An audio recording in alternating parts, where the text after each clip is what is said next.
नमस्कार, hot topic में आपका स्वागत है। मैं हूं अखिलेश शर्मा। अग्निवीर योजना पर विपक्ष के आरोपों का आज प्रधानमंत्री नरेंद्र मोदी ने दो टूक जवाब दिया। पीएम मोदी ने कहा कि अग्निपथ योजना का उद्देश्य सेना को युवा बनाना है। उन्होंने कहा कि यह विषय वर्षों तक अनेक कमेटियों में उठा है। विपक्ष को जवाब देते हुए उन्होंने कहा कि राष्ट्रीय सुरक्षा से जुड़े इस संवेदनशील विषय पर राजनीति हो रही है और इन्हीं लोगों ने हजारों करोड़ के घोटालों से सेना को कमजोर किया है। पीएम मोदी ने आज करगिल विजय दिवस की 25वीं वर्षगांठ पर आयोजित एक कार्यक्रम में हिस्सा लेकर शहीदों को श्रद्धांजलि दी और इस दौरान वे शहीदों के परिजनों से भी मिले। हमारे लिए सेना मतलब 140 करोड़ देशवासियों की शांति की गारंटी। हमारे लिए सेना मतलब देश की सीमाओं को सुरक्षा की गारंटी। अग्निपथ योजना के जरिए देश ने इस महत्वपूर्ण सपने को एड्रेस किया है। अग्निपथ का लक्ष्य सेनाओं को युवा बनाना है। अग्निपथ का लक्ष्य सेनाओं को युद्ध के लिए निरंतर योग्य बनाए रखना है। कुछ लोग सेना के इस रिफॉर्म पर भी अपने व्यक्तिगत स्वार्थ में झूठ की राजनीति कर रहे हैं। ये वही लोग हैं जिन्होंने सेनाओं में हजारों करोड़ के घोटाले करके हमारी सेनाओं को कमजोर किया। ये वही लोग हैं जो चाहते थे कि एयरफोर्स को कभी आधुनिक फाइटर जेट न मिल पाए।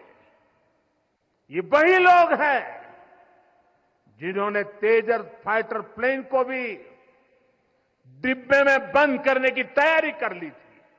ऐसा भ्रम फैला रहे हैं कि सरकार पेंशन के पैसे बचाने के लिए ये योजना लेकर आई है।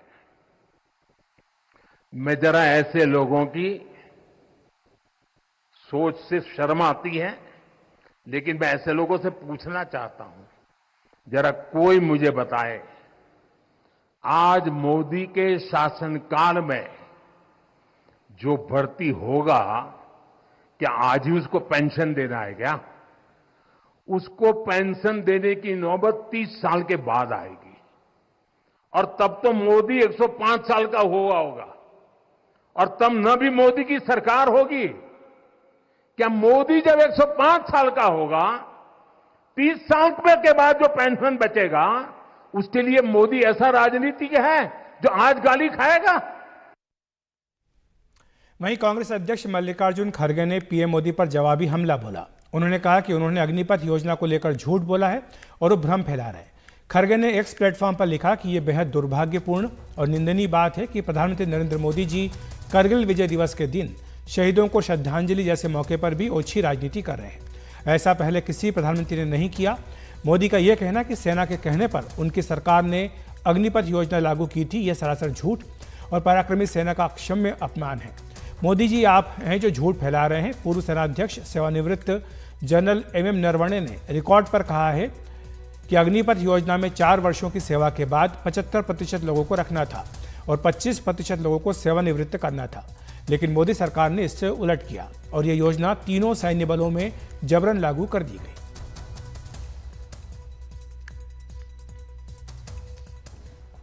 वहीं उत्तर प्रदेश के मुख्यमंत्री योगी आदित्यनाथ ने विपक्षी दलों पर निशाना साधते हुए कहा कि कुछ लोगों के लिए स्वार्थ की राजनीति राष्ट्रीय सुरक्षा से बड़ी हो गई है। 10 लाख अग्निवीर भारतीय सेना के अग्निपथ के मजबूत जवान के रूप में अपनी सेवा देने के लिए आगे बढ़ रहे हैं। नौजवानों में उत्साह भी है। दुर्भाग्य है कि कुछ राजनीतिक दल जिनके लिए स्वयं की राजनीति देश से बड़ी हो गई है, वे देश की कीमत पर राजनीति करना चाहते हैं। उनका काम ही है कि हर रिफॉर्म वाले कार्य को, हर प्रगति वाले कार्य को, हर समृद्धि वाले कार्य में टांग अड़ाना, अनावश्यक व्यवधान पैदा करना, गुमराह करना, भड़काने की बयानबाजी करना और लगातार उनके द्वारा इस प्रकार के कृत्य किए जाते रहे हैं। और इस मुद्दे को लेकर के भी विपक्ष ने लगातार गुमराह करने का प्रयास किया। तो इसी पर चर्चा करने के लिए हमारे साथ दो बेहद खास मेहमान जुड़ रहे हैं। लेफ्टिनेंट जनरल रिटायर्ड सतीश दुआ जी, रक्षा विशेषज्ञ, और साथ ही मेजर जनरल रिटायर्ड के सिन्हा जी, रक्षा विशेषज्ञ। आप दोनों का बहुत बहुत स्वागत है एनडीटीवी इंडिया पर। सिन्हा सर, आपके पास सबसे पहले आऊँगा। आज जब पीएम मोदी ने अग्निपथ योजना पर कई सारी बातें कही हैं, आपको लगता है कि जब से योजना शुरू हुई थी कई तरह के सवाल लगातार उठाए जा रहे थे, क्या उन सवालों का आज जवाब मिल गया है? देखिए अखिलेश जी, जय हिंद। आज कारगिल का वो दिवस है, 25 सालवा हम मना रहे हैं। तो सबसे पहले आपके माध्यम से और आपके चैनल के माध्यम से जितने भी हमारे शहीद हुए हैं, 500 से भी ज्यादा है, और 1500 जो हमारे घायल हुए सैनिक, क्योंकि उसमें मेरी बटालियन के भी लोग हैं, मैं उस समय कमांडिंग ऑफिसर था, कारगिल लड़ाई में हम लोग खुद शामिल थे, तो उनको सत सत नमन करता हूँ। वीर नारियों को सत सत नमन करता हूँ, जो कि हमारे देश के सबसे बड़े धरोहर हैं। अब आपके सवाल का देखिए, जो आज प्रधानमंत्री जी ने कारगिल दिवस के मौके पर दराज से जो बातें बोली हैं, वो अक्षरतः सत्य है। क्योंकि इसी धरती के ऊपर देखिए 92-93 के अंदर हम बात करते हैं, कारगिल रिव्यू कमेटी, क्योंकि लड़ाई में हमने भी हिस्सा लिया था, तो हमारा भी योगदान, हम भी इस रिव्यू कमेटी के सामने गए थे एज ए कमांडिंग ऑफिसर। उस समय सबसे बड़ी जो चीज खुलकर आई थी कारगिल के बाद, क्यों वहां पर सबसे ज्यादा योगदान जो रहा है, यदि आप उठा लीजिए जितने भी कैजुअलिटीज हैं, तो कितने वो सारी यंग ब्लड, और सबसे कठिन लड़ाई दुनिया की जो है चुनौती थी, उसको किसी ने जीता है। और ये लेकर सेल्फ मॉनिटोरियम कहा कि हम उधर नहीं जाएंगे, उस पार नहीं जाएंगे, हम अपने ही, जो कि एब्सोल्युटली इम्पॉसिबल है। और मैं आप खड़ी चढ़ाई में जो बाधाएं, उन जगहों पर जो चीजें हुई, वो एक, क्योंकि मैं पूरी लड़ाई के दौरान रहा, इवन उस पार भी गया और ऑपरेशंस किए हैं जो कि आज भी हमारे कब्जे पे हैं। तो मैं आपको यकीन कहता हूं, उस समय भी हमारा यही था। जो दूसरी बड़ी बात है, जो प्रधानमंत्री ने कहा कि ये हमें यंग, एब्सोल्युटली वाइब्रेंट, और ये नहीं एज प्रोफाइल, ये सब तो लोग बातें कर रहे हैं, जो हमें चाहिए। और दूसरी चीज है, 21वीं सदी के अंदर में जो जनरेशनल गैप है, ये उस रिव्यू कमेटी में नहीं था। उस समय 7 से 10 साल तक का उनका योगदान का बात रहा था, और उनका उनको ये नहीं कि वेस्ट किया जाएगा, उस समय भी यही था कि ये पूरे के पूरे जो रिसोर्स डेवलप हो रहे हैं, इसकी देश के लिए लगाया जाएगा और गारंटीड होगा। मेरा ये मानना है, उस समय भी मैंने ये कहा था, और ये मैं हमारी, क्योंकि जब मैं वहां गया था, कि हमारे फौज में जब कुछ लोग आते हैं तो उनको वीड आउट करना भी बहुत जरूरी है। वो तकरीबन उसकी मुकर्रर कही गई है 25%। क्योंकि थोड़ा समय की कमी है, मैं दुआ साहब के पास चला जाता हूं। दुआ साहब, आपकी प्रतिक्रिया इस पर, आज जो पूरा आपको लगता है कि मामला अब जो है स्पष्ट हो गया है कि क्या कारण थे जिनके चलते योजना लाई गई, और जो भी मन में शंकाएं थी उनको दूर करने का प्रयास किया गया है? ये एक नई स्कीम लागू की गई है 2 साल पहले, और इसमें यकीनी तौर पे सेना का एज प्रोफाइल कम करने के लिए को महत्व दिया जा रहा है। दूसरी ओर नई नई टेक्नोलॉजी से, नई पीढ़ी नई टेक्नोलॉजी से लैस होगी, और जब ये हर 3-4 साल में फेरबदल आता रहेगा, तो वो नई टेक्नोलॉजी के लिए ज्यादा एडेप्ट होंगे। लेकिन इसके कुछ इस स्कीम के कुछ एडवांटेजेस हैं, और कुछ इसमें तब्दीलियां करने की जरूरत है, जैसे जनरल सिन्हा भी अभी कुछ कह रहे थे। मेरी समझ से सिर्फ 4 पॉइंट मैं कहूंगा। इसमें देखने की जरूरत है कि क्या हम उसको, ये रक्षा मंत्री ने इलेक्शंस के पहले भी और इलेक्शंस के बाद भी वक्तव्य दिया है कि वो इसमें जैसे जैसे स्कीम आगे बढ़ेगी, उसमें जो तब्दीलियों की जरूरत होगी वो की जाएंगी। पहला मुद्दा है, इसमें कितने साल की सर्विस होनी चाहिए? क्या वो 4 साल ही रहनी चाहिए, या वो 6 से 7 साल बढ़ सकती है? दूसरा, इसमें जो रिटेंशन है, यानी कि जितने 25% रखे जाएंगे, 75% निकाले जाएंगे, या उसमें कुछ बढ़ोतरी की जा सकती है, 60 से 70% तक की रिटेंशन की जाए। और तीसरा ये इसमें री एम्प्लॉयमेंट, जो सेना से निवृत्त किए जाएंगे उनको री एम्प्लॉयमेंट की गारंटी होनी चाहिए, जैसा कि अभी CA central arm police forces में 10% की परसेंटेज रिजर्वेशन रखी गई है, और ऐसे और कई एवेन्यूज उनके लिए खोले जा सकते हैं। आखिरी चीज, अगर इन 4 साल के दौरान कोई भी, खुदा ना करे, कोई भी अग्निवीर अगर वीरगति को प्राप्त होता है तो फिर उसको एक नॉर्मल जवान की तरह ट्रीट करके उसको सारे बेनिफिट्स वैसे ही देने चाहिए। धन्यवाद जी। सिन्हा सर, आपको क्या लगता है कि जो सुझाव आए हैं इन पर विचार होना चाहिए? क्योंकि कई सारे सवाल तो अब भी हैं, जैसा आपने पॉलिटिक्स भी देखी कि लगातार इसको लेकर के हो रही, हम पॉलिटिक्स में नहीं जाएंगे, लेकिन जो शंकाएं मन में हैं लोगों के, उनको दूर करना जरूरी है। एब्सोल्युटली जाहिर है, बहुत सारे सवाल हैं। रेजिमेंटेशन का सवाल था, दुआ साहब ने अभी बताया, उसमें भी हमारी जो कटिंग एज हमारी है वो रेजिमेंटेशन है, जो हमें वार फाइटिंग का ये देता है, वो किसी भी देश की सेनाओं में नहीं है। मगर 3 चीजें हैं, हम इसको यदि वेस्टेज कहते हैं, यदि हमको इनको ऑब्जर्व करते हैं, बीएसएफ, सीआरपीएफ, अब सब अनाउंसमेंट आ रहे 10%, अब तो यूपी ने भी आज कह दिया 10% लेंगे, मध्य प्रदेश ने, तो ये पहले होना चाहिए था।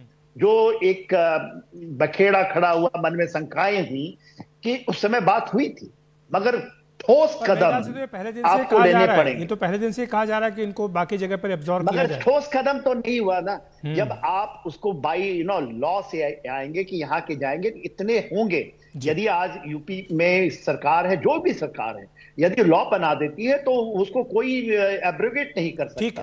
तो देखिए, मेरा ये मानना, 1 सेकंड और लूंगा यदि आपके पास समय है तो बता, बहुत जरूरी है। देखिए, आने वाले काल में जो 21वीं सदी के अंदर में ऐसा माना जाता है जनरेशन का गैप 5 साल का हो जाएगा। पहले 80 साल था, फिर 40 साल हुआ।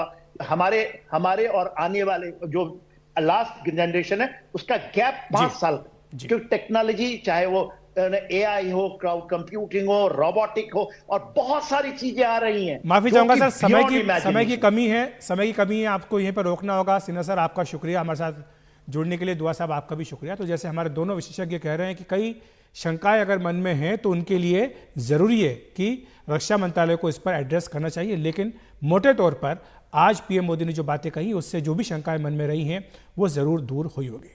वक्त एक ब्रेक का, ब्रेक के बाद तुरंत हाजिर होते हैं। पश्चिम बंगाल की मुख्यमंत्री ममता बनर्जी अब से कुछ देर पहले दिल्ली के मुख्यमंत्री अरविंद केजरीवाल के घर पहुंची। ममता बनर्जी अरविंद केजरीवाल की पत्नी सुनीता केजरीवाल से मुलाकात करने के लिए गई थी।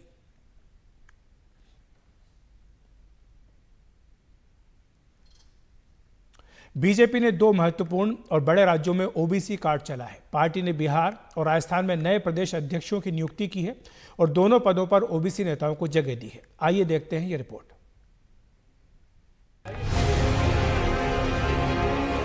बीजेपी ने बिहार में बड़ा परिवर्तन किया है। सम्राट चौधरी की जगह नीतीश सरकार में मंत्री और विधान परिषद के सदस्य दिलीप जायसवाल को प्रदेश अध्यक्ष बनाया। खगड़िया से आने वाले जायसवाल का दबदबा पूरे कोसी क्षेत्र में माना जाता है। दिलीप जायसवाल नीतीश सरकार में राजस्व भूमि सुधार मंत्री हैं। लगातार तीसरी बार विधान परिषद के सदस्य बने। पार्टी के प्रदेश कोषाध्यक्ष रहे। वैश्य समुदाय से आते हैं। केंद्रीय नेतृत्व और प्रदेश नेतृत्व को मैं धन्यवाद देता हूं कि मुझे अध्यक्ष पद की जिम्मेवारी दी गई, और भगवान से मैं प्रार्थना करता हूं कि मुझ में शक्ति दे कि मैं अपनी जिम्मेवारी को निर्वहन करते हुए अपने पार्टी और संगठन को मजबूत कर सकूं। बिहार में विधानसभा चुनाव में अब लगभग 1 साल से कुछ ज्यादा समय बचा है। दिलीप जायसवाल के सामने चुनौतियां बड़ी होंगी। पहले चुनौती उन सभी जातियों को साधने की जिनमें इंडिया अलायंस ने सेंध लगा दी है, और साथ ही भाजपा के उन समर्थक जातियों को अपने साथ बनाए रखने की जिनके भरोसे भाजपा सत्ता में आने की उम्मीद रखती है। दिलीप जायसवाल के लिए आगे की राह भी कठिन होने वाली है। एक और जहां आने वाले चुनाव की तैयारी और ये सुनिश्चित करना कि भाजपा का पूरा कुनबा एक साथ रहे, वही उन सब जातियों को साधना जो किसी न किसी कारण से भाजपा से नाराज हैं और इन सबसे ऊपर जदयू के साथ सामंजस्य बैठा कर चलना। इस नए राजनीतिक परिस्थिति में भाजपा नेतृत्व के अलावा नीतीश कुमार भी खुश रहें, वो भी उतना ही महत्वपूर्ण है। उधर राजस्थान में भी बीजेपी ने ओबीसी कार्ड चला है। पार्टी ने राज्यसभा सांसद मदन राठौड़ को सीपी जोशी की जगह प्रदेश अध्यक्ष बनाया है। विधानसभा चुनाव में टिकट न मिलने पर वो बगावत करने वाले थे, लेकिन पीएम मोदी ने उन्हें फोन कर मना लिया। बाद में उन्हें राज्यसभा भेजा गया। मदन राठौड़ गृह मंत्री अमित शाह के करीबी माने जाते हैं। अप्रैल 2024 में राज्यसभा सदस्य बने। 2 बार विधायक, उप मुख्य सचेतक रहे। 1970 के दशक में आरएसएस प्रचारक रहे। ओबीसी समाज से आते हैं। अभी उनके सामने पहली चुनौती 5 उपचुनावों में पार्टी को जीत दिलाना है। पिछले साल जो विधानसभा चुनाव हो रहे थे उसमें वो दोबारा से सुमेरपुर से टिकट मांग रहे थे। 2 बार और पहले ही विधायक रह चुके हैं और सुमेरपुर से टिकट मांग रहे थे और निर्दलीय तक का फॉर्म उन्होंने भर दिया था। काफी नाराज थे वो कि उनको टिकट नहीं मिला था। बड़े आला कमान के नेता गजेंद्र सिंह शेखावत वगैरह पहुंचे थे वहां पर उनको मनाने के लिए, लेकिन एकदम से उस समय में फिर उनको फोन आया और सीधे प्रधानमंत्री से उनकी बात हुई और प्रधानमंत्री ने उन्हें कहा कि आप विड्रॉ कीजिए। तो प्रधानमंत्री के फोन कॉल के बाद में उन्होंने अपना पर्चा वापस ले लिया था। उसके बाद में अप्रैल में उन्हें राज्यसभा का उम्मीदवार बनाया। पटना से प्रभाकर और जयपुर से हर्षा कुमारी सिंह की रिपोर्ट, एनडीटीवी इंडिया के लिए।